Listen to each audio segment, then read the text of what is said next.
Joining us now to give his insights is Republican Congressman Tim Burchett of Tennessee. He introduced the UAP Transparency Act. You will be at this hearing. I appreciate you taking the time tonight.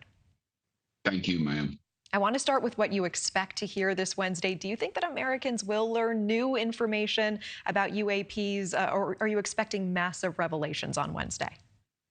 I think we're going to learn some things. It's peeling back the layers of an onion. The one thing I think that will happen eventually is President Trump will move towards total disclosure.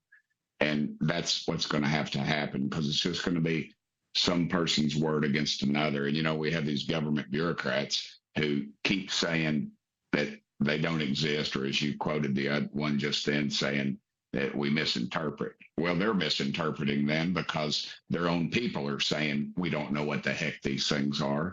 And the best pilots in the world that are our pilots are telling us these things are flying in close proximity to their aircraft. I had one tell me this thing flew 14 feet away from my canopy, and he held up his hand like that as it is to mimic where it was. So, and then we have these bureaucrats arrogantly tell us that we don't know what we're talking about, and then when we ask them about specific instances like the one you're showing right there, they look down at their papers and say, we have no information on that. So it's a completely compartmentalized, arrogant bunch, and I'm hoping President Trump fires a lot of people and put some people in there that trust the American public with the truth. Yeah, you are hoping he fires some people. I appreciate you mentioning that. I do want to ask, President-elect Trump has said in the past that he knows things about UFOs. What are you expecting? What will you be watching from him? Are you expecting full transparency under his new presidency? I hope so. That's the signals I've been given. And in my conversations with the president-elect, I'm convinced that that's what he wants, and that he trusts the American public. You know, it's just like the Kennedy files. They tried to set up Schumer tried to set up this thing, and everybody embraced it, and they trashed me because I said it's not going to work, because it mimics the Kennedy files, which happened before I was born. I'm 60 years old, and yet we still don't know what happened there. Those files are still closed, and the people associated with it are dead.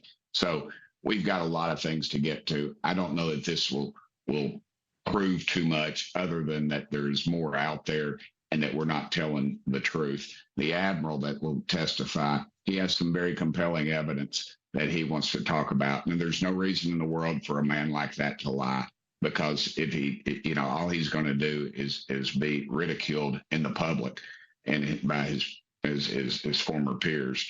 So this is completely, yeah. Yeah, I mean, they face ridicule, and to your point, it is, these whistleblowers are at risk. They receive threats for coming forward.